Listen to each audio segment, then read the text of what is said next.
Docteur Mentz, bonjour. Bonjour. Vous êtes médecin. Oui. Vous êtes président directeur général d'un laboratoire. Comment on peut vous qualifier de thèse, de biologie médicale? Expliquez-nous.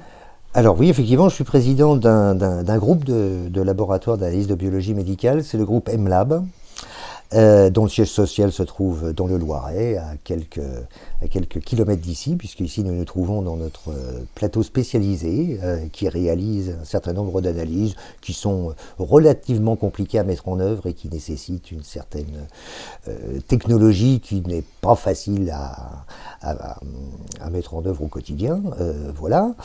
Nous avons 51 centres de prélèvement qui sont répartis sur 11 départements, qui vont du plus à l'ouest dans l'Orne et au plus à l'est dans la Nièvre.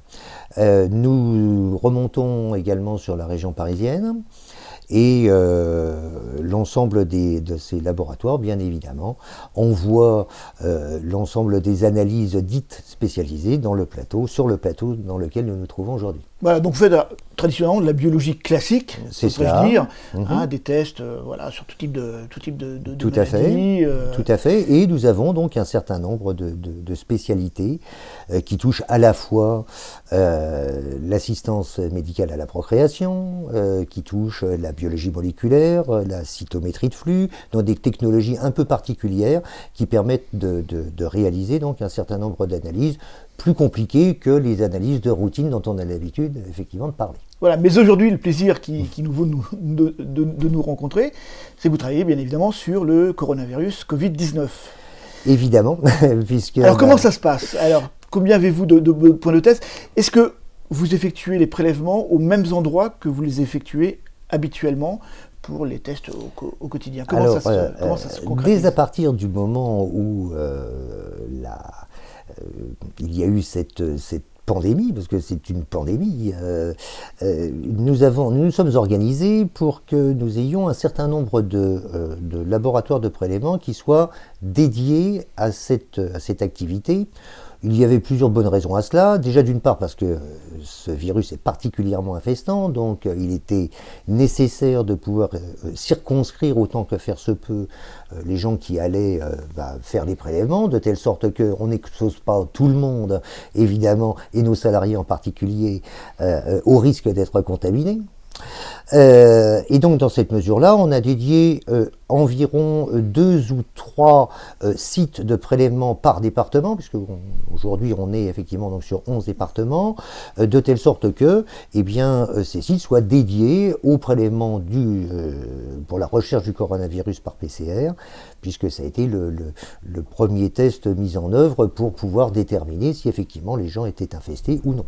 Vous faites combien de tests par jour?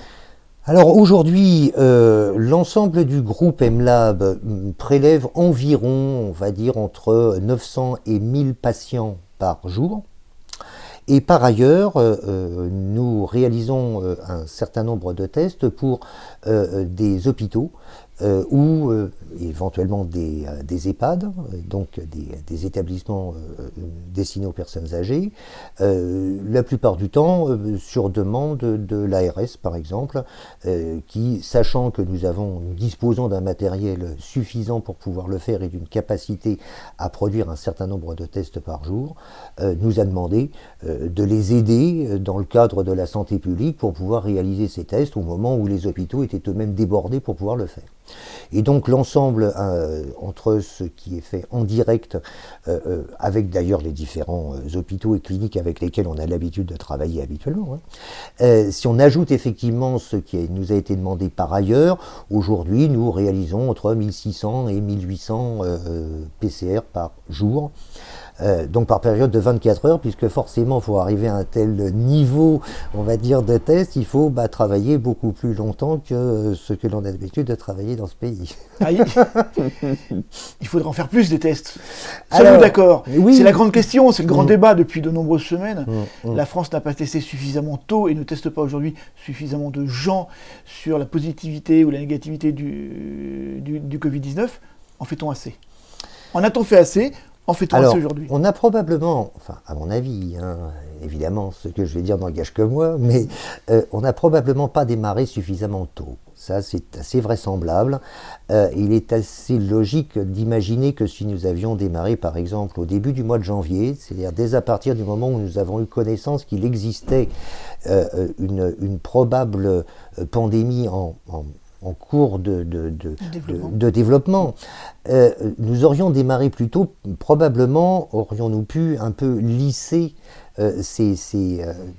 tous ces tests qui sont arrivés ensuite avec une telle quantité que bien évidemment ça déborde nos propres capacités.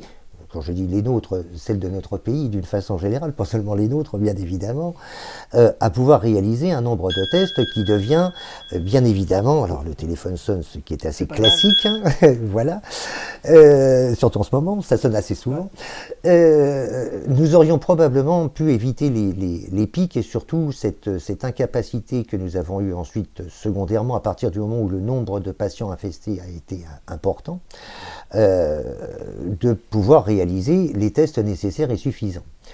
Bon, ça ne s'est pas fait comme cela, on a démarré probablement un peu tard. Aujourd'hui, l'équipement français est ainsi tel que nous sommes, on sait bon an mal an que nous avons environ 2,5 fois moins d'automates que les Allemands pour réaliser les mêmes tests qu'eux, pour une population qui est peu ou prou sensiblement identique. Comment on l'explique ? C'est lié probablement, encore une fois, aux politiques de santé qui ont été réalisées depuis des années et qui n'ont certainement pas permis à un certain nombre de structures comme les nôtres, mais nous faisons partie de ceux qui se sont équipés, précisément avoir des automates qui auraient été très utiles aujourd'hui et qui n'existent pas aujourd'hui parce que les investissements qui ont été faits n'ont pas été dirigés vers ce type d'équipement. Mais pour autant, cette partie-là, je veux dire, de ce qui a été donné comme argent, je veux dire, pour mettre en œuvre un certain nombre de choses, a certainement été dans d'autres circonstances qui ont probablement été aussi utiles. C'est toujours très très compliqué de dire on aurait dû, on n'aurait pas dû. On a fait ce que nous estimions probablement nécessaire et suffisant au moment où nous l'avons fait. Aujourd'hui, on se trouve face à une crise sanitaire qu'il était certainement impossible à déterminer, puisque bien évidemment, on ne pouvait pas savoir au mois d'octobre ou au mois de novembre que celle-ci existerait.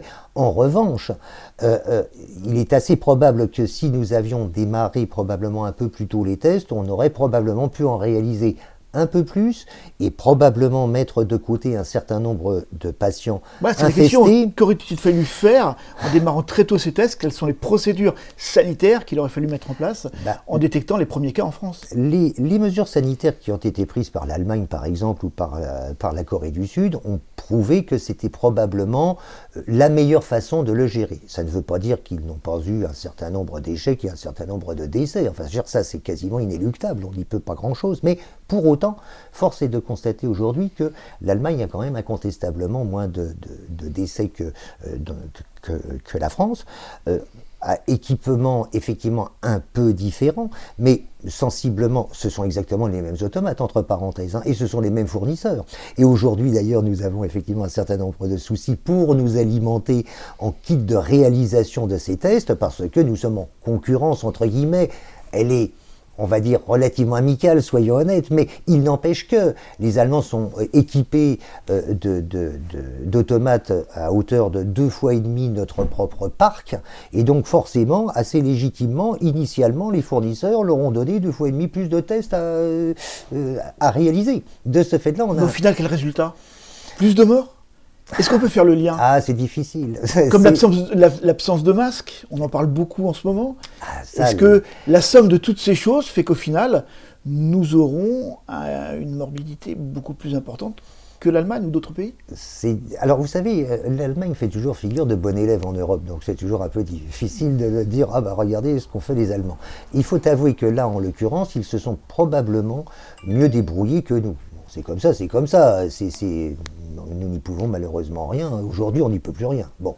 Pour autant, si on regarde effectivement ce qui se passe dans d'autres pays, l'Italie par exemple, ou l'Espagne, là, pour le compte, ils se sont moins bien débrouillés que nous. Donc finalement, la France n'a n'a pas été en deçà de tout. Enfin, je veux dire, c'est toujours difficile de critiquer son propre pays. Honnêtement, compte tenu des équipements que nous avions, il y a eu effectivement, je veux dire, plusieurs problèmes, à commencer par ceux des automates dont on vient de parler il y a un instant. Il y a eu, à mon avis, enfin, c'était certainement pas forcément très, comment dire, bienvenu d'aller donner un certain nombre de masques en Chine au moment où nous risquions effectivement d'en avoir besoin un mois plus tard. Mais bon, après tout, je veux dire, la générosité, elle est ce qu'elle est et on ne peut pas le regretter de l'avoir fait. Et je pense qu'à un moment ou à un autre, il y aura forcément un retour, je veux dire, aussi de la part de ceux qui ont été servis à ce moment-là. Voilà, maintenant, on sait pertinemment que le fait d'avoir... Plusieurs professeurs agrégés en ont déjà parlé. On sait pertinemment qu'il y a de cela maintenant, on va dire 6 ou 7 ans, le stock de masques qui se trouvait en France était bien plus important que celui que M. Véran a trouvé au moment où il a pris son ministère. Quelles sont les raisons qui ont amené à réduire le nombre de masques à ce niveau? Je n'en sais rien. C'est finalement une raison d'économie. C'est probablement une raison d'économie et c'est certainement une mauvaise idée. Ça paraît relativement légitime aujourd'hui. Dans notre société actuelle, le stock coûte cher, que qu'il soit alimentaire ou médical. Simplement, je pense qu'il y a de cela quelques années, Mme Bachelot avait été très critiquée au moment où une des infections virales qu'il y avait eu à traiter à ce moment-là, qui était la grippe H5N1, on lui avait beaucoup reproché d'avoir beaucoup stocké. Je crois que si elle avait fait la même chose aujourd'hui, on l'aurait applaudi. Donc c'est pour ça qu'il est toujours très difficile de critiquer, parce que entre ce qui a été fait, ce qui aurait dû être fait et ce que l'on a fait en réalité, il y a toujours un hiatus. C'est obligatoire, je veux dire, on n'y peut rien. Voilà, aujourd'hui, c'est clair que il aurait été préférable que nous ayons un stock de masques, que nous ayons la capacité d'avoir effectivement du gel hydroalcoolique en conséquence, que nous ayons suffisamment d'automates pour pouvoir réaliser les tests et suffisamment de kits pour poser sur les automates. Tout ça aurait été incontestablement mieux que de la façon dont ça s'est passé. Cela étant, je crois que la mobilisation générale qui a été faite tant au niveau de l'État que au niveau des biologistes, à la fois du public et du privé, a quand même contrecarrer toutes ces, on va dire, tous ces retards à l'allumage que l'on peut toujours considérer comme étant regrettables. Mais bon an, mal an, aujourd'hui, je crois qu'on arrive à avoir un système qui s'est assez bien remis de ces on va dire, ces faux départs, je veux dire, qui auraient pu probablement effectivement être un petit peu meilleur, mais voilà, aujourd'hui je crois que c'est pas si mal que ça, on arrive à peu près à contrecarrer tout ce que l'on a mis un peu de temps à démarrer. Enfin, c'est parce que ce que disent les personnels de santé, il y a toujours très peu de masques dans les hôpitaux, on a vu des images terribles de surblouses qui se déchirent à partir juste du moment où on les prend dans les mains. Voilà, le personnel hospitalier est très très en colère malgré tout sur le manque de moyens, mais pas seulement maintenant, hein, la colère hospitalière dure depuis un certain nombre d'années. C'est quoi votre regard là-dessus ? Pour être honnête, je pense qu'aujourd'hui, la situation est meilleure que celle que nous avons connue, on va dire, au tout début du mois de mars, où là, il y a eu un véritable retard à l'allumage. Ça, c'est incontestable. Parce qu'on apprend, parce que le système s'auto-adapte. Oui, exactement. Puis que nous avons des ressources humaines qui sont, qui sont conséquentes, que nous avons, on va dire, une intelligence de la nation, que l'on connaît effectivement les ressources que celle-ci est capable d'aller chercher au moment où on pensait qu'elle n'en était plus capable, et que grâce à tout cela, je veux dire, on est en train de prendre quand même l'ascendant sur quelque chose qui est en voie quand même, je pense, de se limiter petit à petit, parce que, encore une fois, une infection virale dure un certain temps, elle finit toujours, jusqu'à présent, à s'en aller, et celle-ci s'en ira comme d'autres se sont déjà en allés. C'était le cas du SRAS il y a quelques années, même si c'était incontestablement moins mondialisé que ça l'est aujourd'hui. Mais on vaincra cette maladie comme on en a vaincu d'autres, c'est certain. Alors parlez-nous un petit peu de ce virus, ce coronavirus. La différence avec le SRAS, dont vous nous parliez il y a un instant, Quelle est-elle, cette différence? Alors déjà, d'une part, c'est la même famille, hein, ça c'est très clair. C'est un coronavirus, très bien. Les virologues connaissent très très bien la famille des coronavirus. D'ailleurs, la grippe saisonnière est cousine du coronavirus. Enfin, on n'est pas très éloigné de ce que l'on a l'habitude de combattre chaque année et qui fait, bon an, mal an, entre 8 000 et 12 000 morts ou 13 000 morts chaque année. En France, chaque année, 8 000 à 12 000 personnes meurent de la grippe saisonnière.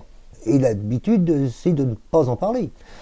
Peut-être une des raisons pour lesquelles, d'ailleurs, le vaccin n'a pas plus de succès que ce qu'il a d'une façon générale, ce qui est probablement un tort. Mais bon, il n'empêche que c'est comme cela. Donc, on a affaire, la grosse différence qu'il y a lorsque l'on parle du Covid-19, c'est sa contagiosité. Il est incontestablement plus infestant que la grippe saisonnière l'est habituellement. Et on peut penser que le rapport est de 1 pour 3 à 4, ce qui est beaucoup, ce qui veut dire que lorsque la grippe est contaminante pour un autre sujet, ce sont des index qui sont calculés, eh bien le coronavirus, lui, en infeste 4 au lieu d'une. Ce qui fait... Le SRAS était dans des proportions peu différentes, je crois un peu moindres. Je crois que le SRAS, ça tournait à 2, 2,5. Pour le coronavirus, on est à 4, mais si on voulait faire une comparaison, la rougeole, on est à 8. Donc voilà, c'est incontestablement plus infestant. Et donc de ce fait-là, forcément, on a plus de gens infestés en même temps. Et de ce fait-là, on a plus de formes graves en même temps. Et c'est ce qui fait tout le drame que l'on a pu observer, je veux dire, dans les hôpitaux et leur débordement, car effectivement, lorsqu'il arrive 4 fois plus de personnes en même temps dans un hôpital, c'est impossible pour l'hôpital de le gérer. Mais quelles que soient les infrastructures que l'on a mis en œuvre, même si, et on en revient à ce que l'on disait initialement, même si les Allemands ont probablement mieux géré les choses, en dépistant dès le départ, en mettant en quarantaine, entre guillemets, ou en quatorzaine, comme on l'a dit à l'époque, les gens qui étaient Covid+, de côté, forcément, ils ont empêché une dissémination, on va dire, exponentielle de la maladie, amenant un nombre trop important de malades en même temps. Et en lissant effectivement cette courbe de malades, ils ont probablement mieux géré, parce que, bien évidemment, les Allemands n'ont pas plus de chances d'échapper au coronavirus que les Français, que les Italiens, ou que les Américains, ou que les Chinois. Alors, il y a aussi un élément de morbidité. Le coronavirus tue des sujets jeunes, sans pathologie, sans comorbidité particulière. Est-ce qu'on voit ça aussi dans la grippe traditionnelle? On le voit moins. C'est incontestable. C'est la particularité de ce Covid-19? Est-ce que c'est une particularité? Vous savez, il faut toujours se méfier des biais de sélectivité. Il est évident que comme on a beaucoup de gens qui sont infestés, forcément, on a forcément plus de formes graves et donc forcément plus de décès en même temps. Vous savez, c'est comme quand on fait des campagnes de vaccination. Dans tous les vaccins, il y a un problème on pourra en reparler d'ailleurs à propos du Covid-19, mais le vaccin, d'une façon générale, est susceptible d'entraîner un syndrome dysimmunitaire. Et donc, dans un certain nombre de cas, il y a des accidents de vaccination. Ils sont excessivement rares. Mais dans la mesure, quand on fait des campagnes de vaccination et qu'on va vacciner 20 millions de personnes, il est évident que soudainement, on se retrouve avec un nombre de cas qu'on n'avait pas l'habitude de voir, de syndrome dysimmunitaire liés à la vaccination. Là, c'est un peu la même chose. Si effectivement on a beaucoup de gens qui sont infestés, forcément on a plus de formes graves et forcément on a plus de décès. Et de ce fait-là, on a aussi plus de décès chez des sujets jeunes.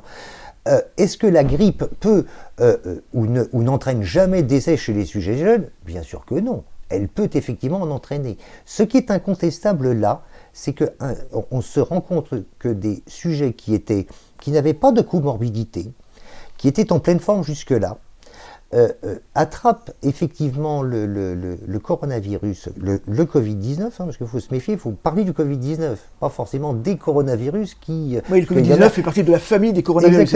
Exactement. Et il est incontestable qu'on est quand même surpris que des gens qui étaient en pleine forme la veille puissent effectivement mourir le lendemain. Ça, c'est quand même assez particulier.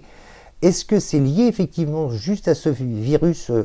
C'est difficile à dire. Je pense que les virologues seraient beaucoup mieux placés que moi pour en parler. Mais c'est vrai que c'est d'autant plus choquant que ces gens sont jeunes et étaient sur leurs pieds la veille, quoi. Et ça, c'est vrai que c'est assez particulier. Est-ce que c'est lié au fait qu'on a remarqué que notamment la charge virale que l'on observe notamment au niveau des gouttelettes de salive, puisque c'est elle qui porte la charge virale. Et c'est comme ça d'ailleurs que la contamination se fait. Ou par l'intermédiaire des mains souillées, qui ont même été en contact avec les gouttelettes en question. Bon. Est-ce que le fait que l'on soit susceptible de mettre en évidence aussi rapidement le Covid-19 au niveau rhinopharyngé, puisque c'est le test habituellement réalisé, par rapport à ce que l'on a l'habitude d'observer, peut-être y a-t-il un rapport. Peut-être que cette capacité du virus à se proliférer de façon exponentielle très vite est peut-être susceptible dans un certain nombre de cas, et seulement chez certains sujets qui sont peut-être prédisposés, et peut-être ont-ils une protéine en plus ou une protéine en moins, on n'en sait rien, enfin du moins aujourd'hui on ne le sait pas. Mais ce qui est certain, c'est qu'il semble qu'un certain nombre de sujets soient plus prédisposés à faire des complications que l'on n'a pas l'habitude d'observer avec ce type de virus. Voilà. Est-ce que c'est lié ? On le trouvera peut-être, et on le trouvera sûrement d'ailleurs. Mais enfin, aujourd'hui, on n'a pas des années de recherche, mais on n'a pas la réponse aujourd'hui, ça c'est une certitude. Et donc, de ce fait-là, on ne peut pas savoir qui va faire effectivement une maladie grave ou pas, même si, bien évidemment, les hypertendus semblent effectivement plus sujets à faire des formes graves, tout comme les diabétiques, tout comme les patients qui ont un indice de masse corporelle supérieur à 40. Mais tout ceci a déjà été dit, je veux dire, par le ministère de la Santé. Tous ces éléments qui nécessitent une attention toute particulière chez ces patients-là a déjà été mis en œuvre au niveau du ministère, qui a parfaitement fait son travail, là en l'occurrence, de prévention. Pour autant, il n'empêche qu'aujourd'hui, on se pose effectivement un certain nombre de questions quant à la virulence de ce virus. Est-il plus virulent qu'un autre ? Je crois que personne ne peut répondre aujourd'hui à cette question, même si ce que l'on observe, notamment les images radiologiques qui sont quand même très impressionnantes au niveau des scanners, sont quand même des choses que l'on n'a pas encore une fois l'habitude de voir dans ce type de pathologie. Bon, il n'y a pas d'explication, du moins dans l'immédiat. Il est assez vraisemblable qu'on finira quand même par en trouver une, ça c'est assez certain. On a une idée d'où peut provenir la source originale d'un tel coronavirus. On parle beaucoup d'une source, d'un contact animal. Est-ce que pour vous c'est la chose la plus fiable aujourd'hui ? Alors, certains parlent d'une création en laboratoire, enfin, on entend un petit peu toutes les thèses, mais alors, si le contact animal qui semble être la cause privilégiée, pourquoi est-ce que ce virus ne s'est pas répandu plus tôt ? Puisque si ça vient du pangolin, comme on l'a dit, on mange du pangolin depuis très longtemps, donc pourquoi on ne l'a pas eu il y a 50, 10 ans, 20 ans, 30 ans, 50 ans, depuis que les avions tournent autour de la planète ? Pourquoi ? C'est une bonne question. Et je pense que malheureusement, il n'y a pas encore non plus de réponse à ce type de question. Ce qui est certain, c'est qu'il est assez probable effectivement que l'origine animale soit probable. On l'a dit tout à l'heure, les virus d'une façon générale ont un matériel génétique qui est somme toute relativement léger. Pour ce qui concerne le Covid-19, c'est un ARN monobrin, enfin, c'est le niveau zéro, je veux dire, de la vie cellulaire.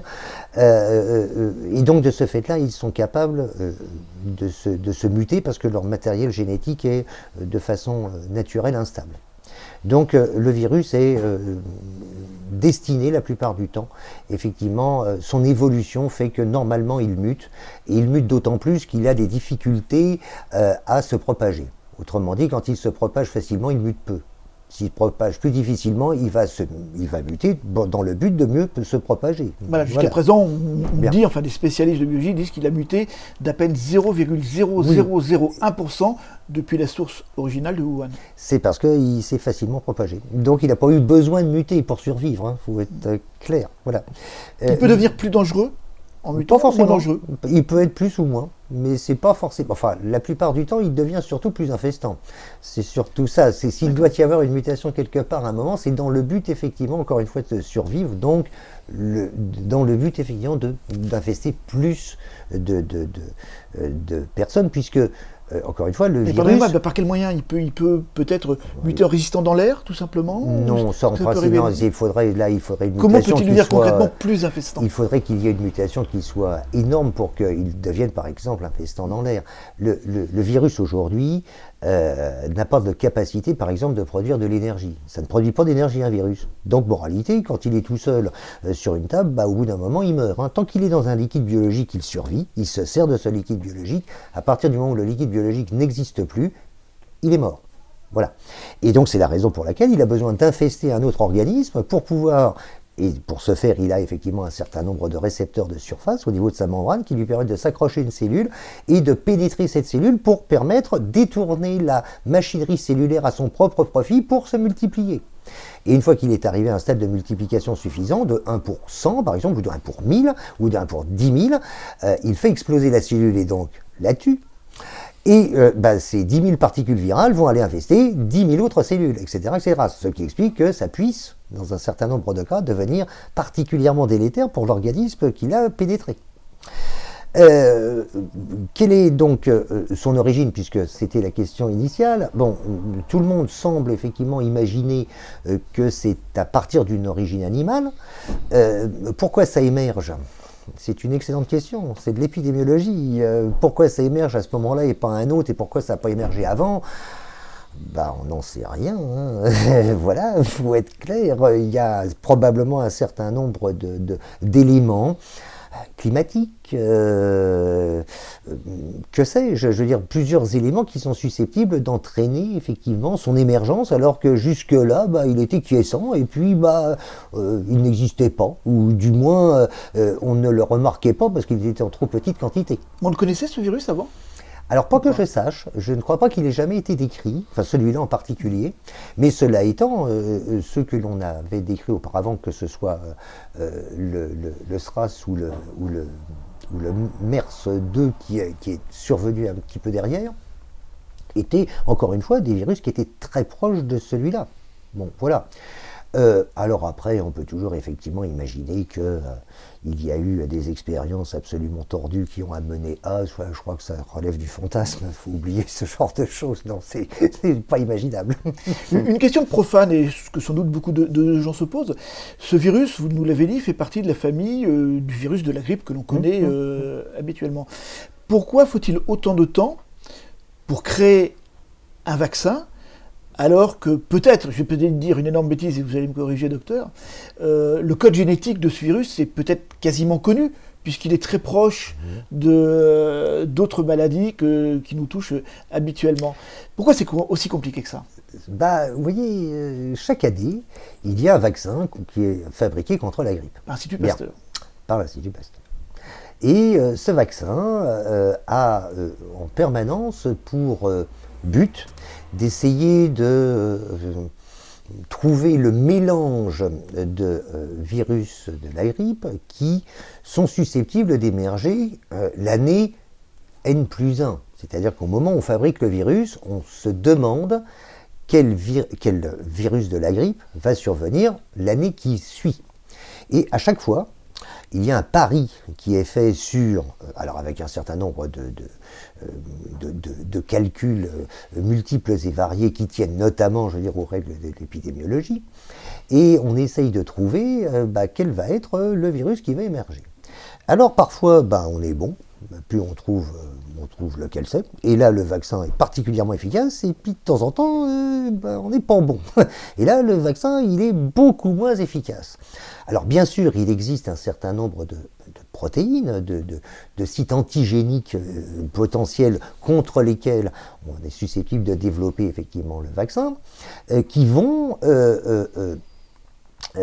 sont relativement communs, on va dire, à la famille. Pour autant, si on veut être efficace, il va falloir, autant que faire se peut, trouver celui qui va être plus efficace sur telle ou telle sorte de virus. Parce que sinon on a une demi-immunité. Alors on en a un peu, mais elle n'est pas complète. Alors chez certains sujets fragiles, il va y avoir quand même un syndrome grippal qui sera peut-être atténué d'ailleurs, mais peut-être qu'il sera suffisamment ennuyeux pour entraîner encore une fois un certain nombre de complications qu'on aurait bien précisément aimé éviter avec le vaccin. Et d'ailleurs, soyons honnêtes, si le vaccin antigrippal a un succès, on va dire, limité, c'est parce que d'aucuns ont déjà observé qu'ils étaient vaccinés, qu'ils attrapaient la grippe quand même. Donc je dis, alors je l'ai fait pour rien, donc ça sert à rien ce truc-là. Si, dans un certain nombre de cas, disons que dans un certain nombre de cas, ça sert mieux que dans d'autres cas et dans d'autres années.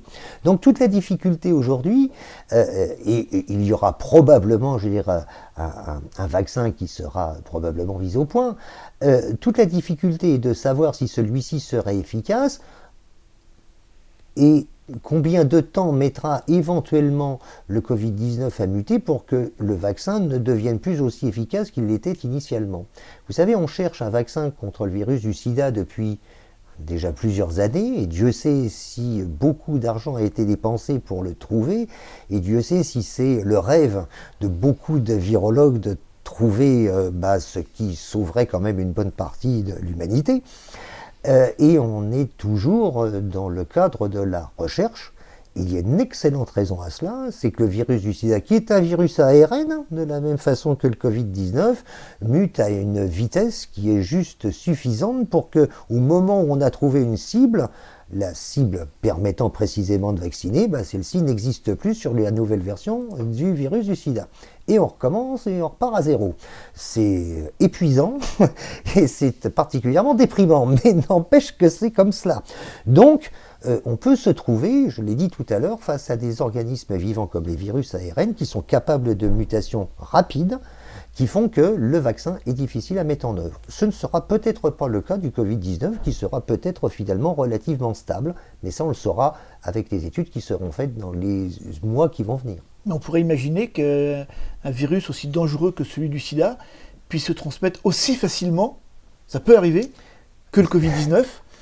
Alors, déjà, on espère que ça arrivera jamais, parce que là, on serait dans une situation particulièrement difficile. De la fonte du permafrost et de maladies qui sont enfouies dans les entrailles de la glace sibérienne. Est-ce qu'on peut imaginer qu'un virus extrêmement dangereux, extrêmement mortel, qui ne serait pas autour de 2% comme le Covid-19, puisse demain, dans 6 mois, dans 1 an, dans 10 ans, décimer une partie de l'humanité? Ça peut exister. Alors, rien n'est jamais impossible, c'est tout le problème. La médecine, il n'y a ni de jamais ni de toujours, donc évidemment que l'on peut imaginer que cela puisse arriver un jour. On va espérer que ça n'arrivera jamais. Très honnêtement, je pense que les chances pour que cela arrive sont quand même infimes. Mais rien n'est impossible, enfin voilà. Qui aurait pu prédire, lorsque l'ensemble de la population française est revenue des plages de l'Atlantique en août dernier, qu'on se retrouverait confiné dans son appartement 6 mois plus tard? Personne. On se dit, c'est impossible. Si, finalement, si, c'est possible. Et donc, qu'est-ce que vous, à titre personnel, ça vous inspire? Je vous juste une parenthèse qui est peut-être un peu plus philosophique. Sur ce que nous sommes, nous, sur la Terre, de voir que toute la technologie humaine, on arrive dans l'espace, on fait des choses absolument formidables, et que vous l'avez dit, un organisme vivant, aussi petit soit-il, aussi simple soit-il, arrive à mettre à genoux presque une espèce on n'en est pas là, j'exagère, évidemment, mais ça a un impact qui est évidemment extrêmement fort par rapport à la petite test de ce virus. Qu'est-ce que ça vous inspire, vous? Il est très clair que la somme d'emmerdement que ça entraîne compte tenu de la taille que ça va être difficile de le battre, ça c'est sûr et certain. Mais cela étant, je crois que c'est simple, ça doit apprendre la modestie si on l'avait oublié. La vie est quelque chose de très complexe, qui est particulièrement difficile à appréhender dans son ensemble. Elle est multiple et il y a un certain nombre de risques qui sont quotidiens. Alors c'est vrai que tant qu'on ne les touche pas du doigt, on pense que ça n'existe pas. Et puis un jour, on les touche du doigt, et là, on se dit que il faut faire très attention à ce que l'on fait, et on ne peut pas faire tout et n'importe quoi. Et du coup, il apparaît raisonnable, effectivement, de ne pas détruire l'environnement dans lequel on se trouve, parce que sinon, il y a un risque, effectivement, pour que on se trouve dans des situations qu'on aurait bien aimé ne jamais connaître. Pour revenir à des choses très concrètes, que doit nous apprendre cette pandémie ? Que doit-on faire ou ne pas faire en sortie de crise ? On va forcément en tirer dans les enseignements. Quels sont pour vous les enseignements que l'humanité, que la science, la recherche, le politique doit avoir appris avec cette pandémie ? Les enseignements sont multiples, évidemment, ça touche... Bon, tout d'abord, concrètement, techniquement, on stocke des masques, on stocke peut-être d'autres choses. Je pense qu'il y a une nécessité. Pour éviter d'autres pandémies. Il y a une nécessité d'être en toute chose prudent. On ne peut pas imaginer que le monde est formidable et qu'il n'arrivera jamais rien.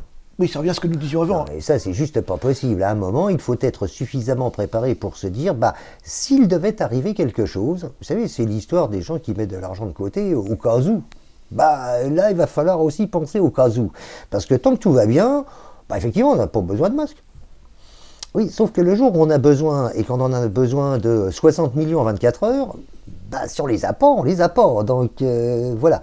Donc ça, je pense qu'il est important, effectivement. Si vous voulez, c'est ni plus ni moins que ce que l'on a de l'habitude de cacher, puisque la plupart du temps, c'est secret défense, mais c'est comme les armes stratégiques. On n'en parle jamais.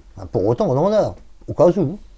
Là, c'est pareil. Il va falloir effectivement à un moment dire, au cas où ça ne tournerait pas bien, il va quand même falloir que l'on puisse quand même faire face de façon raisonnable et que ça nous donne le temps suffisant pour réalimenter ce dont on va avoir absolument besoin précisément dans ce cas-là. Parce qu'on ne peut pas se dire, on fait rien puis on verra bien. Non, ça, non. D'abord, alors cela étant, soyons très clairs, je pense que l'État français est suffisamment intelligent pour avoir déjà prévu ce genre de choses. Il faut avouer que là, pour le coup, non. Pour le coup, pas trop là. C'est bon, mais encore une fois, vous savez, il a été révélé que en 2011, au moment où M. Xavier Bertrand était ministre de la Santé. Pas toujours d'ailleurs très tendre avec le monde médical, monsieur Xavier Bertrand, cela dit en passant, mais enfin bon, c'est comme ça. Force est de reconnaître pour autant qu'au moment de son ministère, il y avait 1,4 milliard de masques en stock. 800 millions de masques chirurgicaux, 600 millions de masques FFP2. Bien. Au moment où M. Véran a pris le ministère de la Santé dans les circonstances que l'on connaît, il ne lui en restait plus que 140 millions. Je ne sais pas où sont passés les 1,260 milliard de masques qui nous ont fait défaut, mais il est incontestable qu'entre 2011 et 2020, il y a dû y avoir quelque chose qui s'est passé qui n'était pas une bonne idée. Des coûts budgétaires, on l'a dit, on l'a entendu, probablement, écrit, raconté. Probablement budgétaire. Il est toujours difficile, encore une fois, de faire porter le chapeau à tel ou tel. Enfin bon, il est incontestable que, là, pour le compte, on a probablement manqué un petit peu de prévoyance. Voilà, mais c'est vrai pour les masques. Vous savez que nous avons eu bien évidemment toutes les difficultés à en récupérer comme tout le monde, voilà, y compris en tant que soignant. Bon, c'est comme ça. On s'en est fait beaucoup voler, entre autres choses. Et aujourd'hui, il n'y en a toujours pas, il en manque toujours énormément. Alors, il en manque moins quand même, incontestablement. Nous avons pu quand même nous réapprovisionner. Donc, on ne peut pas dire que l'État a juste fait faillite sur la question. Ils ont fait tout ce qu'il était en leur pouvoir pour essayer d'en récupérer. Et avec, alors je ne vais pas dire un succès extraordinaire, mais quand même avec une certaine forme d'efficacité, ce qui n'est déjà pas si mal. Bien. Par ailleurs, un certain nombre d'industriels, alors c'est vrai pour les masques, mais c'est encore plus vrai pour les gels hydroalcooliques, on se sont mis à fabriquer du gel hydroalcoolique alors qu'avant ils fabriquaient des produits de soie pour le corps ou que sais-je. Notamment, nous avons été contactés par L'Oréal pour ne pas les citer, mais je crois que ça mérite quand même de le dire. Ils ont été capables, évidemment, de faire du gel hydroalcoolique. C'est le b.a.-ba pour eux, c'est très simple. Mais il n'empêche qu'ils l'ont mis effectivement à disposition sur le marché à un prix qui était tout à fait raisonnable. Ils n'ont pas du tout cherché, je veux dire, à faire quelque profit que ce soit, et ça mérite d'être souligné parce que, comme on a toujours toujours l'idée de penser que l'industrie du luxe, c'est forcément des nantis méchants, soyons honnêtes, ça n'a pas été le cas. Et ils nous ont fourni quand même des quantités industrielles de petits flaconnous badgés L'Oréal, ce qui a ravi, entre parenthèses, nos infirmières, parce que du coup, elles avaient quand même un gel hydroalcoolique Chicos.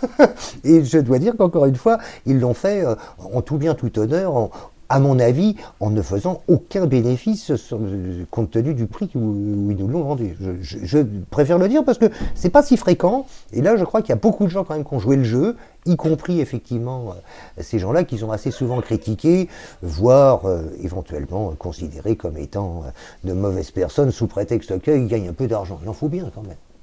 C'est parfois utile. A-t-on, selon vous, bien communiqué à la population ? Alors, je vais reprendre l'exemple très simple, l'exemple du masque. On nous a dit pendant des semaines, il y a 1 mois et demi, 2 mois, que le masque ne servait à rien. Aujourd'hui, il semblerait que le masque soit bientôt obligatoire à porter dans la rue. Ça fait quand même pas très... Alors, je ne vais pas dire le mot sérieux, mais c'était quand même un décalage un petit peu complexe de communication. Est-ce qu'on a bien communiqué à la population française ? Disons que la communication n'a peut-être pas été très très à droite. Pas à droite en 2 mots, hein. À droite. On va essayer de dire les choses de façon très claire. Pourquoi doit-on porter un masque ? C'est très simple. Je l'ai dit tout à l'heure, la contamination se fait par les gouttelettes de salive. C'est-à-dire en fait ce qu'on appelle les postillons habituellement. Bon, très bien. C'est ça qui contient. Et d'ailleurs, un certain nombre d'études ont été faites. On a remarqué qu'il pouvait y avoir jusqu'à 100 millions de copies par millilitre de salive. C'est juste hallucinant. Parce que bien évidemment, tout le monde n'est pas infecté sous prétexte qu'il s'est fait cracher la figure. Ça dépend de la quantité de virus qui se trouve à l'intérieur précisément. Là aussi, avec le Covid, il y a plus de virus dans des positions qu'un autre coronavirus ? Peut-être ou peut-être pas. Je ne pense pas qu'il y ait véritablement de différence majeure. Je veux dire, c'est le mode de transmission, c'est celui-là. Bon, très bien. Il est évident que plus la charge en copie virale est importante, plus le risque de contamination est important, c'est évident. Voilà, nous revoilà de nouveau avec le téléphone, ce qui est assez logique. Essayez de le couper, voilà. Donc, le masque, évidemment, pour celui qui est infesté, est une espèce de garantie pour celui qui ne l'est pas, de ne pas contaminer son voisin. Ça, ma foi, je crois que c'est relativement logique. Bon, maintenant, pour celui qui n'est pas infesté, c'est relativement... Enfin, il ne faut pas être grand clair pour imaginer qu'effectivement, le fait qu'il y ait un masque devant la bouche fait une espèce de barrière mécanique qui fait que le postillon ne peut pas rentrer puisqu'il y a un masque. On a dit non à ça pendant des mois. Alors, les autorités on l'a probablement sanitaires ont dit non, ça ne puisque sert à rien. Je pense qu'il devait y avoir une pénurie suffisante pour que l'on ne puisse pas en donner à tout le monde. Si on avait dit, vous imaginez bien, il faut absolument que vous ayez un masque, mais il n'y a plus de masque, ça aurait été un pugilat. Les gens seraient battus pour en avoir un. C'est ce qui est reproché justement aux politiques. Oui, probablement, mais encore une fois, c'est ce dont on parlait tout à l'heure. Je crois qu'il fallait avoir le stock nécessaire et suffisant pour pouvoir effectivement dire, au cas où, nous avons besoin effectivement de masques, nous allons pouvoir les distribuer sans que cela se termine, je veux dire, en massacre généralisé. Voilà, bon, cela étant, la première communication qui a été faite, qui considérait qu'il était nécessaire pour le patient infesté d'en porter un pour ne pas contaminer son prochain, était probablement quelque chose de parfaitement juste. Reste ensuite... évidemment, la distanciation, elle est évidente, puisque globalement, la gouttelette de salive qui est possiblement contaminante subit, comme n'importe quel être humain sur Terre et n'importe quel objet, la pesanteur. Donc forcément, à partir du moment où elle est dans l'air, forcément, elle finit par tomber par terre. Bien. Et compte tenu, encore une fois, comme je l'ai dit tout à l'heure, de l'incapacité du virus à survivre par lui-même et par ses propres capacités, à partir du moment où ça touche une surface qui est non biologique, le virus va mourir dans un temps qui est plus ou moins long. Tout dépendant, en vérité... On le connaît ce temps, d'ailleurs ? Il est variable. Tout dépend notamment de la nature de la surface. Mais il est très clair que... Alors malheureusement, je dirais, il y a un article qui est sorti dans un journal de grande qualité qui est le Lancet, me semble-t-il, qui a déterminé précisément quelles étaient la durée de vie du virus en fonction de la surface sur laquelle on le déposait. Le problème est que toutes les expériences qui ont été faites, et la plupart du temps, lorsque le Lancet sort effectivement des articles, ils sont pas critiquables, hein, généralement ça a été très bien fait. La seule chose, c'est que tout ce qui a été mesuré là l'a été à partir de liquide de culture. Et forcément, le virus, là, se trouve dans un milieu qui est particulièrement destiné à le nourrir, donc il est content. Et ce que l'on peut dire, c'est simplement, au moins cet article a-t-il cette vocation, c'est de dire qu'il y a certaines surfaces qui sont plus, on va dire, agressives pour le virus. Et de façon non étonnante, on retrouve par exemple le cuivre. On sait que le cuivre, le virus, il ne va pas résister longtemps sur le cuivre. Bon, en revanche, sur le verre qui est relativement inerte, il va durer un certain temps. Bon, voilà. Les métaux, d'une façon générale, sont forcément pas très sympathiques pour lui. Plus le liquide, excusez-moi, plus la surface sur laquelle le virus se trouve est à une certaine dose d'hygrométrie potentielle, le bois par exemple, là il s'y trouve forcément d'autant mieux. Bon, voilà bon an mal an ce que ça dit, mais ça n'est pas transposable à la vie réelle. À la vie réelle, si aujourd'hui on émet effectivement une gouttelette de salive avec du virus dedans, et si ça tombe effectivement sur une plaque de verre, on peut raisonnablement imaginer que quelques heures plus tard, de toute façon, il est mort à partir du moment où la gouttelette est séchée. Voilà, c'est relativement simple. Et c'est une chance que ce soit comme ça. Et c'est une chance que ce soit vrai pour tous les virus. Vous imaginez bien que si le virus du sida devait être capable de résister sur le bord d'un verre, par exemple, on serait tous contaminés. C'est affreux. Heureusement, ce n'est pas le cas. Et voyez, par comparaison, le virus de l'hépatite B, oui, lui, par exemple, parce que c'est un virus à ADN, donc déjà beaucoup plus sophistiqué que les virus à ARN, donc lui, il résiste mieux. Fallait-il confiner la population française telle que ça a été fait en France, ou confiner, comme d'autres pays l'ont fait, uniquement les gens détectés positifs? Alors vous allez me dire, évidemment, il fallait pouvoir tester tout le monde, ce qui n'a pas été le cas, on en a parlé tout à l'heure. Quelle était, selon vous, la meilleure méthode à employer pour enrayer la propagation de ce virus? Alors, on en a déjà parlé, effectivement. Je crois qu'il y a encore une fois deux pays qui sont mieux sortis que les autres, qui sont l'Allemagne et la Corée du Sud, parce qu'ils ont dépisté de façon large et sans distinction. Pour autant, ça n'est pas ce qui a été fait en France. À partir du moment où on a laissé les choses gentiment se propager, on peut dire ça comme cela, il arrive forcément un moment où, si l'on veut enrayer la propagation du virus, on n'a pas d'autre choix que le confinement. Et donc, malheureusement, je crois qu'on a attendu trop longtemps pour empêcher que le confinement devienne obligatoire. On aurait peut-être pu l'empêcher, peut-être, ça n'est pas certain, mais ce qui est certain, c'est qu'il fallait s'y prendre autrement. Parce qu'en laissant faire les choses, il était évident qu'à un moment, son taux de propagation était tel qu'on ne pouvait pas, si on voulait éviter une catastrophe, parce que ça aurait été une catastrophe quand même, on ne peut pas laisser mourir tant de gens que cela. Enfin, je veux dire, à un moment, c'est juste pas possible. C'est inacceptable. C'est d'une façon générale inacceptable, mais c'est d'autant plus inacceptable qu'il y en a beaucoup. Bon, voilà. Et donc, au moment où le confinement a été décidé par notre président de la République, à ce moment-là, il n'avait plus d'autre choix. C'est évident qu'il n'en avait plus. Que fallait-il faire avant pour l'éviter? Encore une fois, je pense que c'était le meilleur moyen, était de faire du dépistage de masse, de telle sorte de mettre de côté ceux qui étaient potentiellement infestés. Il n'y avait pas 56 000 solutions. Vous nous avez dit tout à l'heure que ce type de virus s'autodétruisait en quelque sorte. Au bout d'un certain moment, vous avez parlé de 60% de contamination de la population. C'est quoi la mécanique habituelle de ce type de virus? À partir de quel moment on peut voir sur une courbe que naturellement cette épidémie, cette pandémie se réduit, se résorbe d'elle-même? Alors, je vais reprendre parce que ce n'est pas tout à fait ce que j'ai dit tout à l'heure. Alors, je vous laisse préciser. Premièrement, il est très clair que, je l'ai dit, le virus est un organisme relativement simpliste, et donc de ce fait-là, il est naturellement fragile lorsqu'il se trouve dans un milieu qui est non biologique. Et c'est une chance pour nous, parce que sinon ce serait carrément dramatique. Bon.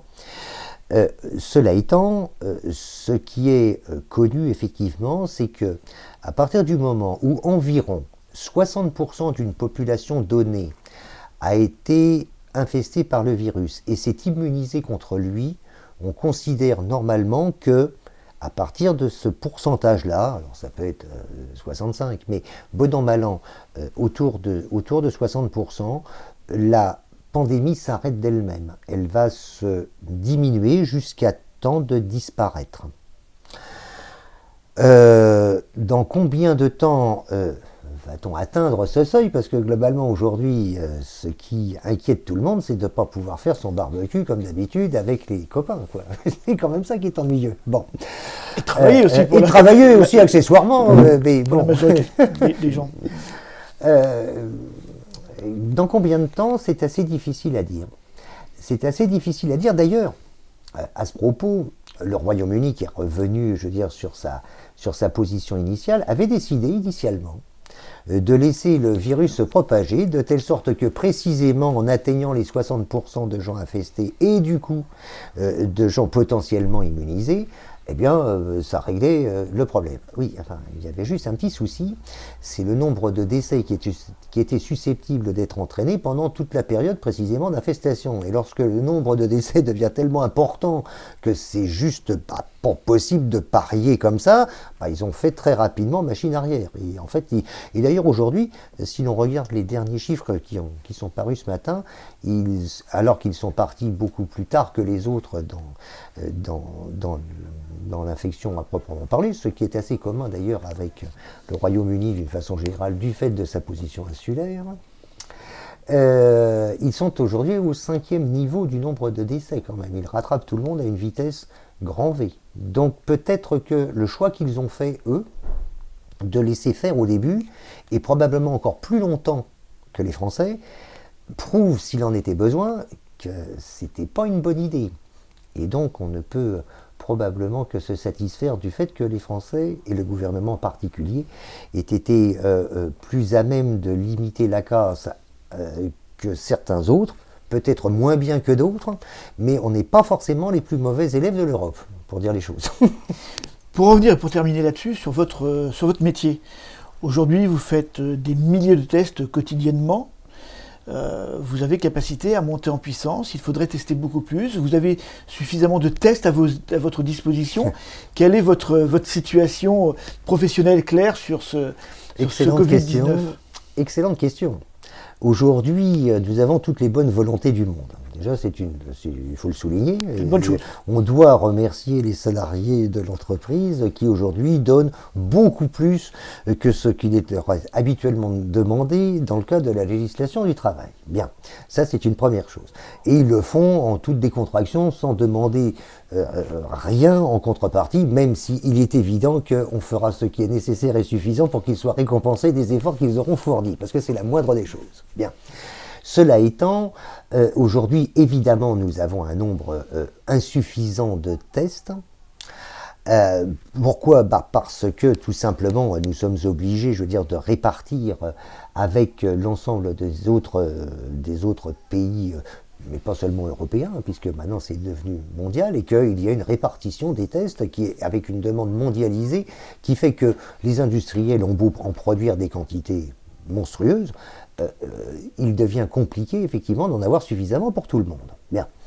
Alors il y a également la partie équipement.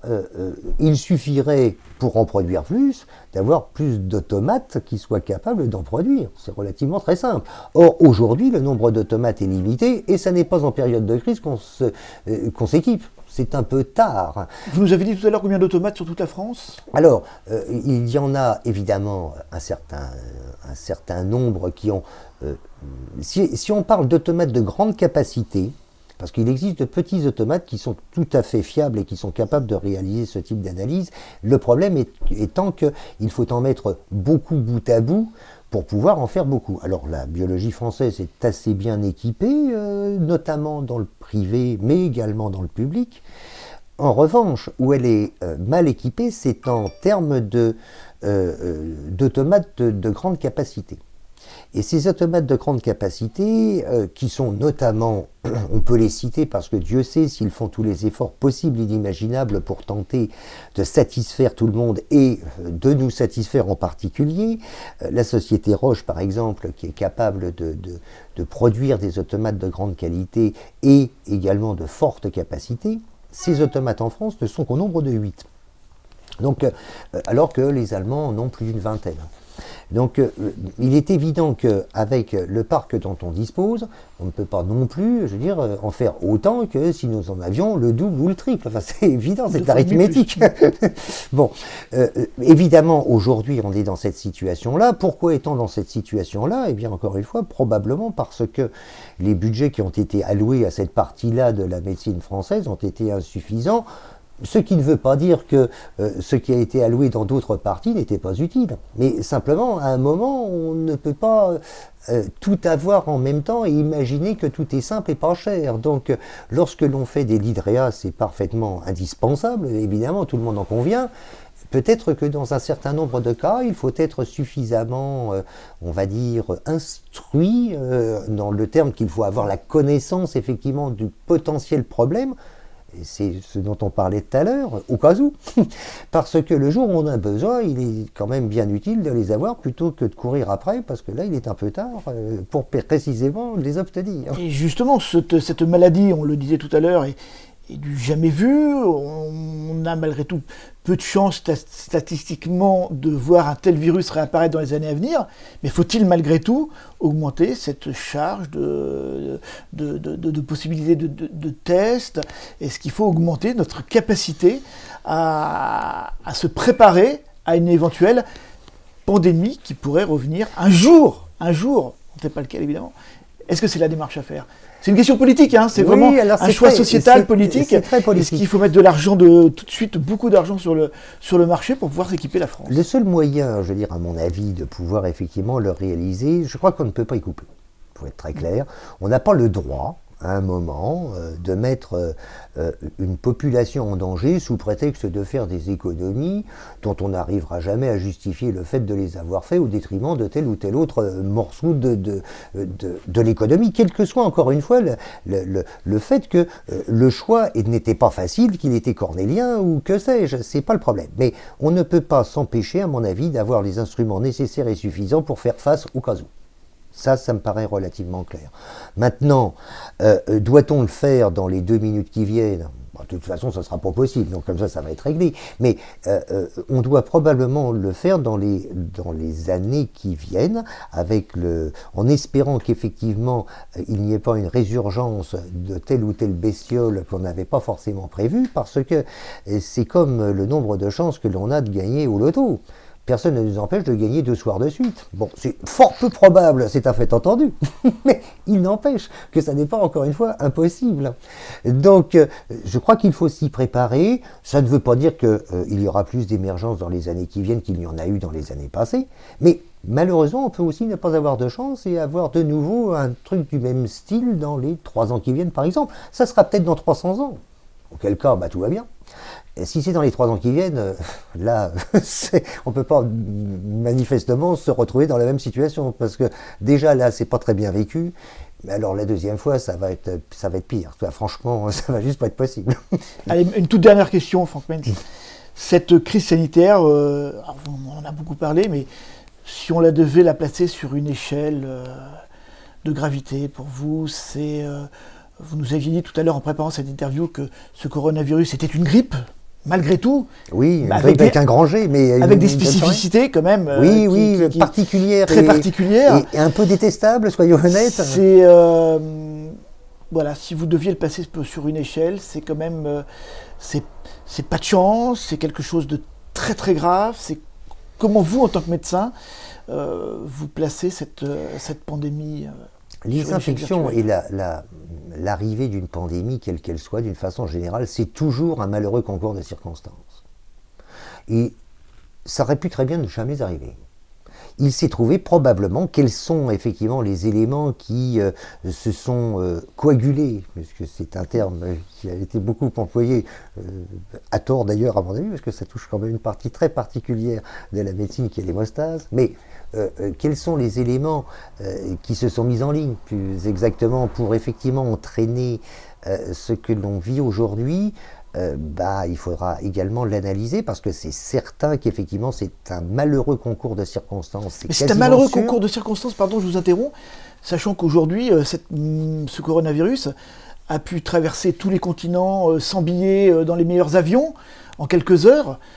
C'est pas tout simplement notre mode de vie qui fait que ça a permis à un virus qui peut-être dans l'histoire de l'humanité est sorti plusieurs fois, mais au niveau extrêmement local. C'est pas tout simplement notre mode de vie qui fait qu'il a pu se Mais j'ai vu diffuser. qu'il y avait un certain nombre de facilement. circonstances en ligne. Peut-être que votre mode de vie fait partie de ces circonstances. Oui, bien sûr, c'est possible. Ce que je veux dire par là, c'est que c'est possible, mais c'est difficile. Malheureux, de toute façon, on y couperait. On a eu ce qui devait de toute façon arriver, non? Est-ce que l'on a eu ce que l'on méritait, c'est ça? Non, pas mérité. Est-ce que c'était inéluctable de toute façon pour qu'aujourd'hui un virus qui émerge du fin fond de la Chine ou du fin fond de l'Amazonie puisse faire qu'avec simplement la circulation humaine à travers la planète se retrouve en quelques heures à l'autre bout de la planète. Vous savez, est-ce que c'est inéluctable aujourd'hui? Je pense que ce qui est le plus comparable, probablement aujourd'hui, c'est un des meilleurs modèles, c'est ce que l'on a appelé la grippe espagnole. À tort d'ailleurs, parce qu'elle n'avait rien à voir avec l'Espagne. 1918, 1919. Mais bon, bref. Ça fait quand même entre 25 et 35 millions de morts, quand même, de par le monde, c'est quand même monstrueux. Et il n'y avait pas à l'époque autant de moyens de communication, et il y avait beaucoup moins d'avions qu'aujourd'hui, il y avait beaucoup moins de vacances, et il y avait... Bon, tout ça fait que on peut gentiment imaginer que si effectivement nous avions dû subir la même chose que ce qui s'est produit à cette époque aujourd'hui, là ça aurait tapé encore un petit peu plus fort, y compris et en dépit du nombre de progrès que l'on a fait depuis pour précisément contrecarrer ce genre d'épidémie. Parce qu'on se rend bien compte quand même aujourd'hui qu'on se retrouve dans une situation qui est, on va dire, pas tellement différente de celle de l'époque, sauf qu'il y a évidemment beaucoup plus de circonstances qui font que ça favorise la multiplication, c'est évident. Pour autant, malgré tout ce que l'on est capable de faire aujourd'hui et que l'on n'était pas capable de faire à l'époque, on va quand même payer un tribut à ce virus qui est quand même pas négligeable. Même si à l'échelle de la planète, il est assez probable que ce ne sera pas si énorme que cela. Néanmoins, c'est quand même pas rien, on ne peut pas le nier. 1-2%. C'est ça, c'est pas rien. Bon. Donc, qu'est-ce qui pourrait faire que ça a émergé aujourd'hui plutôt qu'hier ou que ça réémergera demain? C'est très compliqué parce que, encore une fois, ça n'est pas univoque. Il y a forcément plusieurs éléments qui entrent en ligne de compte, qui se sont peut-être mis au même moment, en même temps, pour précisément qu'il y ait cette émergence. Est-ce que l'on aurait pu y échapper? C'est possible. Est-ce que l'on y échappera demain? C'est pas certain. Et il n'est pas impossible que ça revienne, mais peut-être encore une fois, est-ce que ce sera dans très longtemps? Mais on ne doit pas considérer que ce sera dans très longtemps, il faut se préparer et se débrouiller pour que si ça devait réapparaître l'année prochaine, on ne soit pas exactement dans la même situation que dans laquelle on s'est trouvé cette fois-ci, parce que là quand même, non seulement on n'a pas gagné, on galère aujourd'hui, voilà, on travaille beaucoup. Beaucoup de gens d'ailleurs travaillent beaucoup, et puis un certain nombre de gens sont chez eux, contre leur gré, mais n'empêche.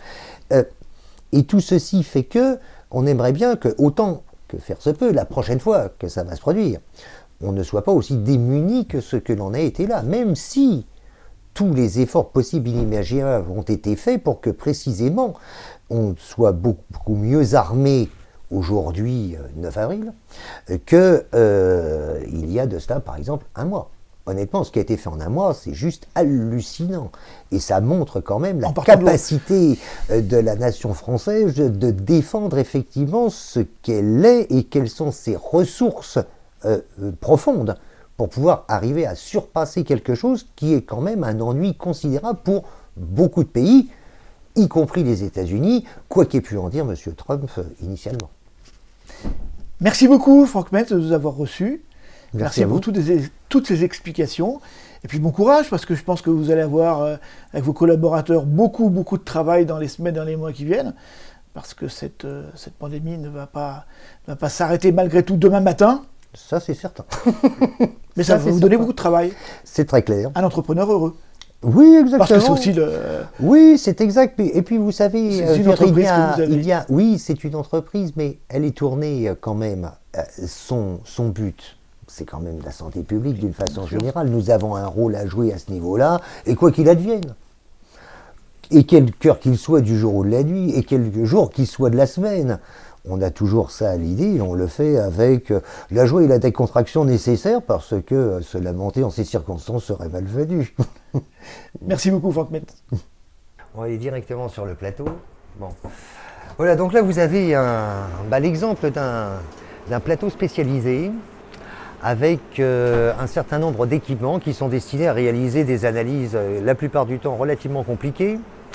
Toutes ces analyses sont transférées à partir de centres de prélèvement où les patients sont donc prélevés et sont ramenés sur ce plateau-ci à chaque fois que cela est nécessaire et à chaque fois que les analyses compliquées sont demandées par une société de transport dont on est les tenants également, ce qui nous permet donc de fonctionner 7 jours sur 7, 24 heures sur 24.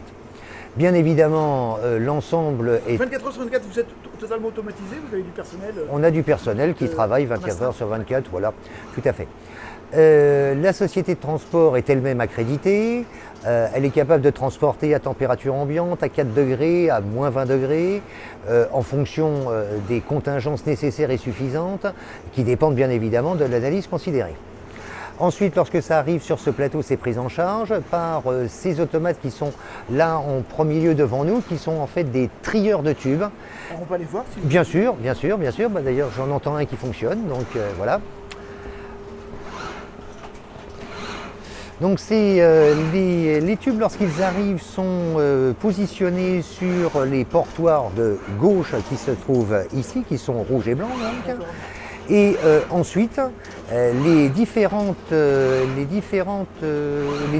endroits, les différents automates qui vont réaliser ces différentes analyses se trouvent sur ce tableau et en fonction de l'endroit où les tubes vont devoir aller et l'automate qui va réaliser l'analyse, c'est ce trieur qui va positionner dans le portoir idéal et idoine pour la réalisation de cette analyse. C'est une machine qui est dédiée pour le Covid Non, absolument pas. D'accord. Celle-là, absolument pas. Elle est dédiée à n'importe quelle analyse, quelle qu'elle soit.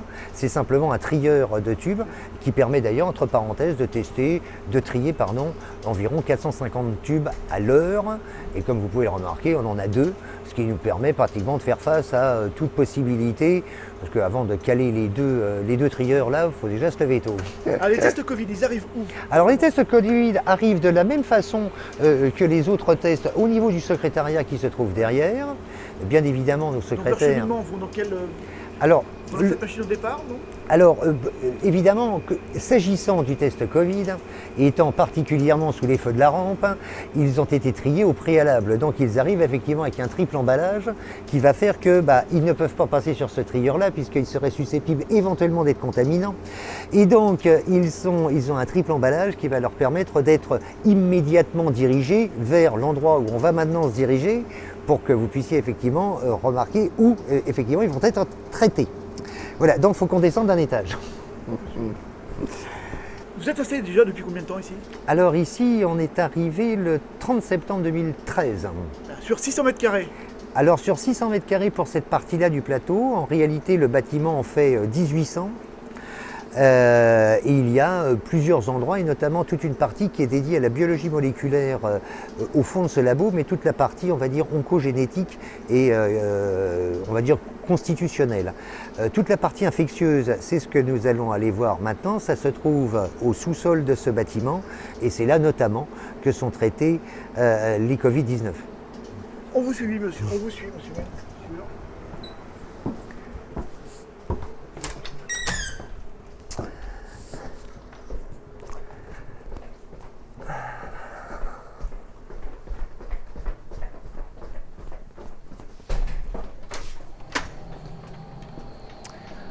Alors, les prélèvements sont traités dans cette partie-ci du laboratoire. On va faire un peu de lumière, voilà. Il y a donc dans cette pièce un certain nombre d'automates qui sont dédiés d'une façon générale à la partie biologie moléculaire infectieuse. C'est donc la raison pour laquelle le Covid-19 est traité ici, et où les PCR Covid-19 sont réalisés donc en réalité sur 3 automates. Ici vous en voyez 2. Ce sont des tests en cours, je suppose. Oui, tout à fait. Ce sont des tests qui sont en cours. C'est du Covid-19 en cours, ça.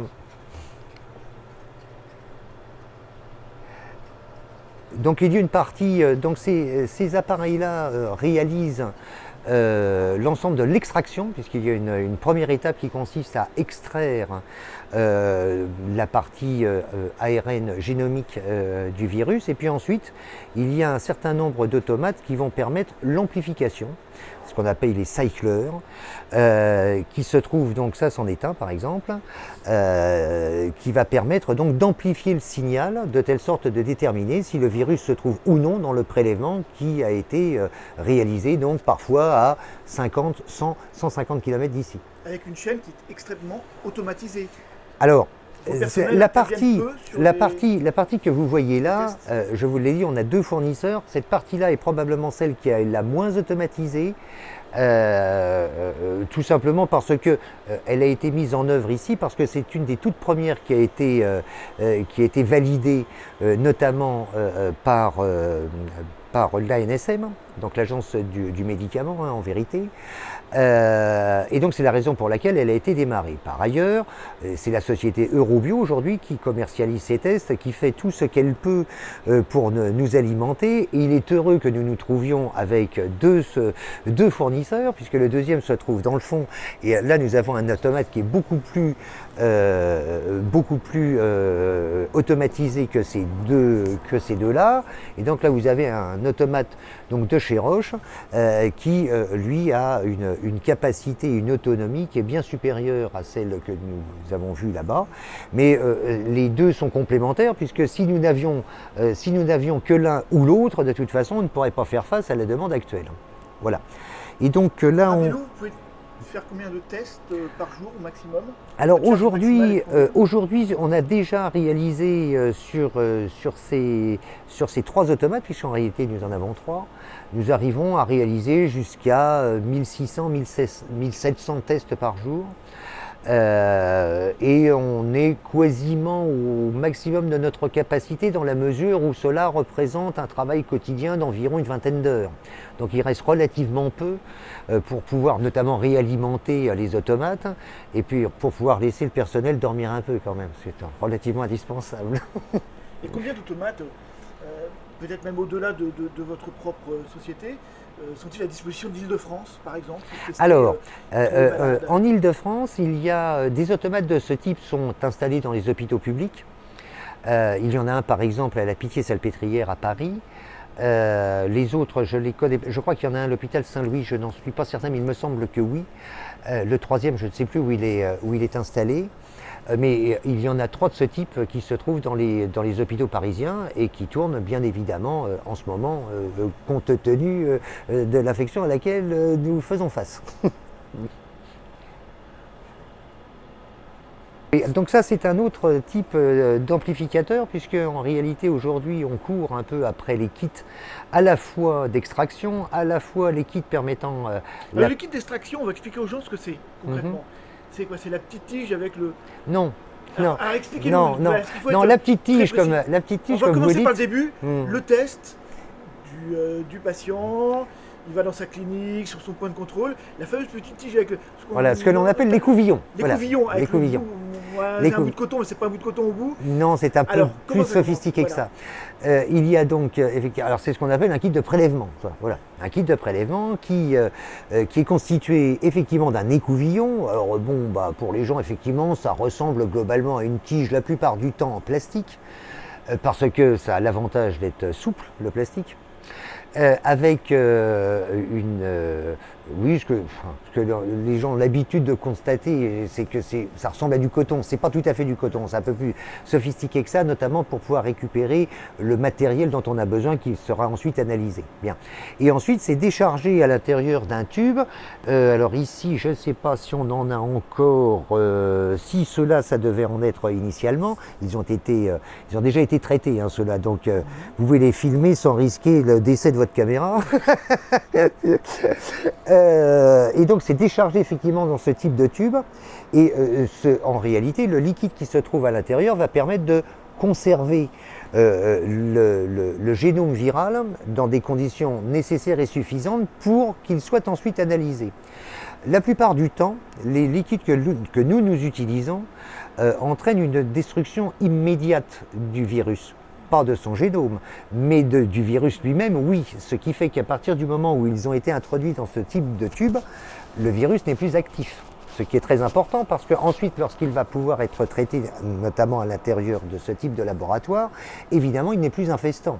Ce qui a pour effet de pouvoir effectivement le traiter sans avoir besoin de se trouver dans un laboratoire de type P2 par exemple. Sinon, si nous avions effectivement un liquide qui était simplement un liquide de transport, ce qui existe également, à ce moment-là, le virus reste vivant et donc au moment où on débouche le tube, il y a un risque pour celui qui le débouche. Et donc à ce moment-là, il faut forcément se trouver en laboratoire P2. C'est ce que nous avons au-dessus parce que bien évidemment, on reçoit tout type de tube et lorsque nous nous trouvons dans ces situations, on est obligé de passer par le laboratoire de type P2 qui se trouve à l'étage, qu'on pourra regarder si vous le désirez. Voilà.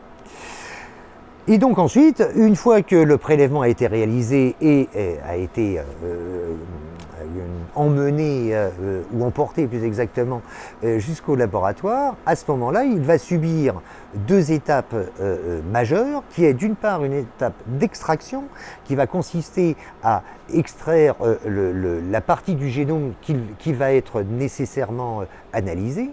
Et puis une seconde étape qui va être une étape d'amplification qui va permettre d'amplifier une partie très spécifique de l'ARN viral, de telle sorte de savoir si effectivement c'est bien au Covid-19 que l'on a affaire.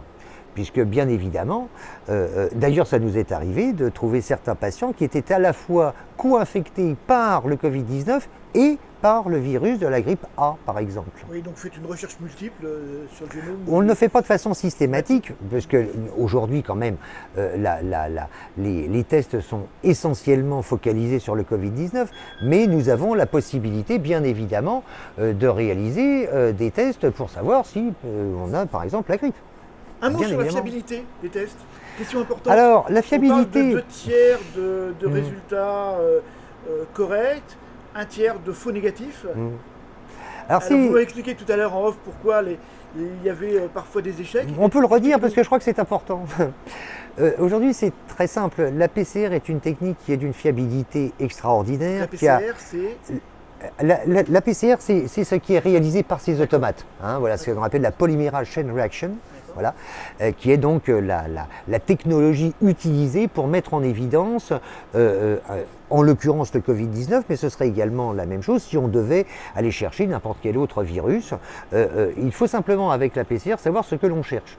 Parce que sinon, forcément, on peut chercher une aiguille dans une botte de foin. Donc évidemment, quand on cherche le Covid-19, on utilise un certain nombre, ce que l'on appelle des amorces, qui sont nécessaires et suffisantes pour aller chercher précisément, et ensuite donc les primers, puis ensuite le système de révélation qui va permettre de savoir si effectivement on a affaire au Covid-19, oui ou non. La fiabilité du test est juste hallucinante, c'est d'une efficacité redoutable, ça ne peut amplifier que ça. Donc si on essaye d'amplifier toute autre chose avec, ça ne l'amplifiera pas. Donc au niveau de la spécificité et de la sensibilité du test, c'est juste extraordinaire.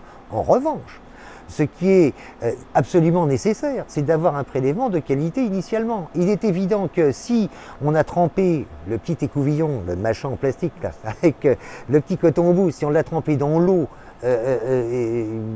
évidemment, on peut toujours faire une PCR qui soit d'une efficacité redoutable, on ne trouvera pas le Covid-19. Ou si on a mal introduit. Ou plus fréquemment, si on a effectivement mal introduit, c'est-à-dire si on n'a pas fait réellement un véritable prélèvement nasopharyngé.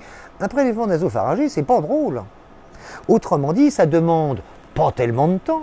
En revanche, on touche à une partie de la muqueuse du rhinopharynx qui est particulièrement sensible, et donc c'est pas franchement douloureux, mais c'est désagréable, et la plupart du temps, soit ça fait éternuer, soit ça fait pleurer, soit parfois les deux.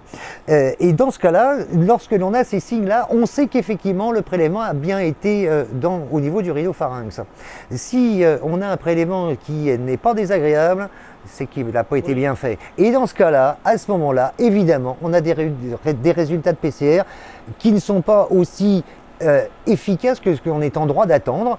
Et c'est comme ça que l'on se retrouve effectivement avec un certain nombre de faux négatifs. Oui, donc c'est très clair, c'est au niveau du prélèvement, oui, qui est indispensable. Que les 33% d'échecs se font... Il y a de grandes chances pour que ce soit ce niveau-là. Alors évidemment, si on s'est fortement mouché juste avant d'avoir le prélèvement, si on a eu la mauvaise idée de se rincer les sinus avec un Karcher, forcément, je veux dire, on a beaucoup moins de virus après qu'avant, hein, ça c'est sûr et certain. Mais c'est quand même assez rare, les gens ont assez peu l'habitude de se rincer les sinus avec un Karcher.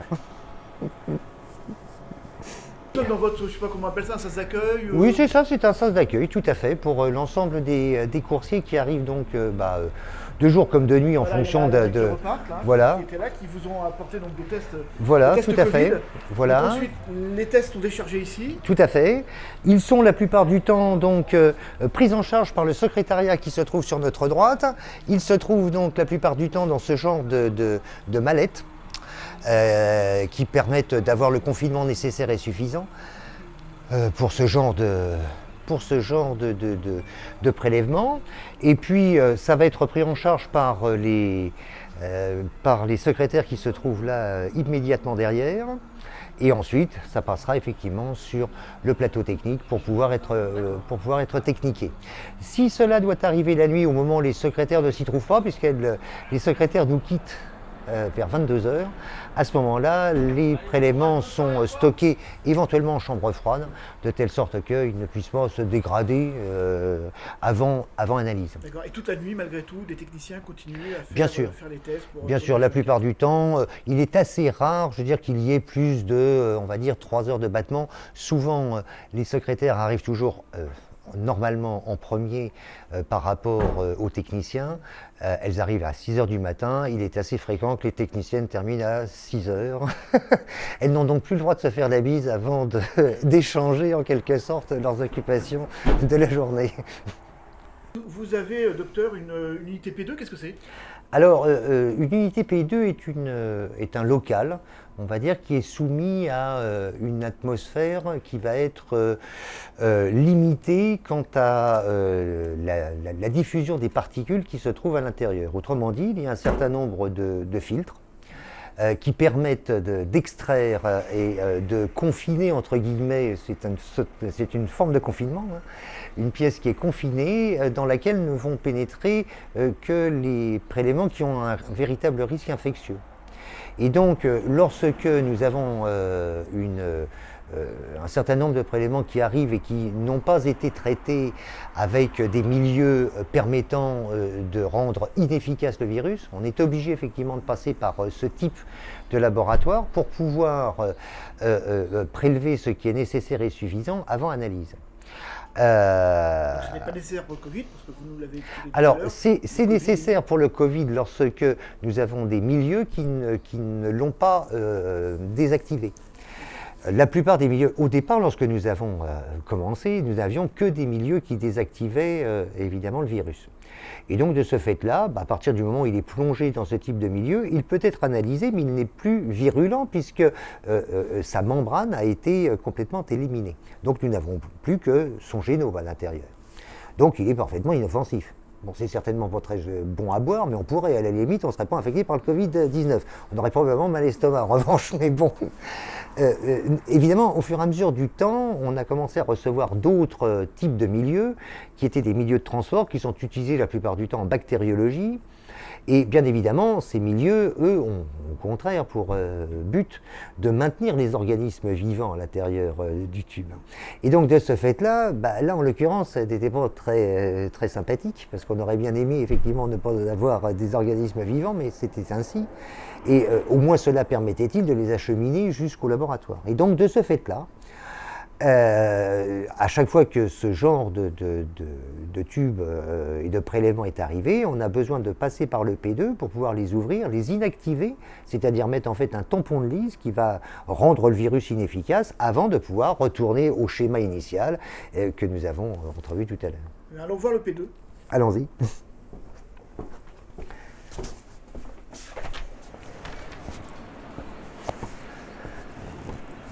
Alors en fait, donc on dispose de deux P2. Donc là, vous avez l'arrière de ce genre de pièces qui permet notamment de décharger tout ce qui est infectieux et qui passe par un four, entre guillemets, qui va inactiver, puisque comme n'importe quel organisme vivant, est composé de protéines, au-delà de 56 degrés, tout devient d'un seul coup beaucoup plus tranquille, puisque c'est plus infectieux du tout. Donc là, ce sont des zones extrêmement contrôlées. Hein. Oui, tout à fait. Voilà, les portes sont, semble-t-il, très épaisses, renforcées. Voilà, et puis on a surtout une obligation d'appuyer sur le bouton pour la déclencher, sinon elle ne s'ouvre pas, évidemment. Donc il est impossible qu'elle s'ouvre toute seule. Et donc, un petit peu plus loin, nous avons là,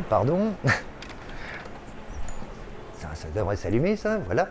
Nous avons donc deux P2. Alors là, évidemment, les vitres sont doublées, donc c'est toujours excessivement compliqué de voir de l'intérieur. Puis, je ne peux pas vous faire rentrer, évidemment, sans que vous soyez correctement habillé, et moi non plus d'ailleurs.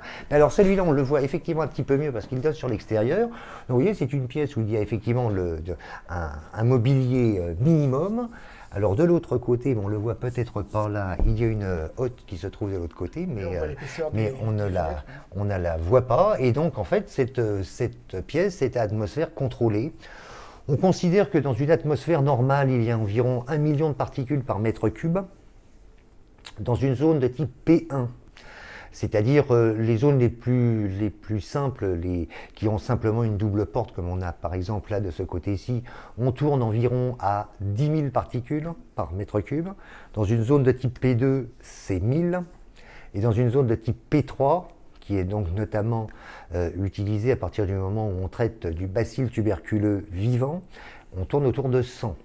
Donc évidemment, et plus on va effectivement, alors il y a les P4, il y en a deux en tout et pour tout en France qui notamment permettent de traiter Ebola par exemple. Parce que alors là on rigole plus du tout.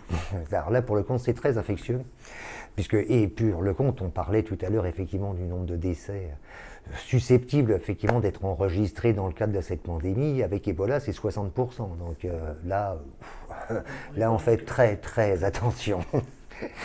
Et donc on dispose de 2 pièces de ce type qui nous permettent donc effectivement de traiter à chaque fois que cela est nécessaire les prélèvements lorsqu'ils arrivent.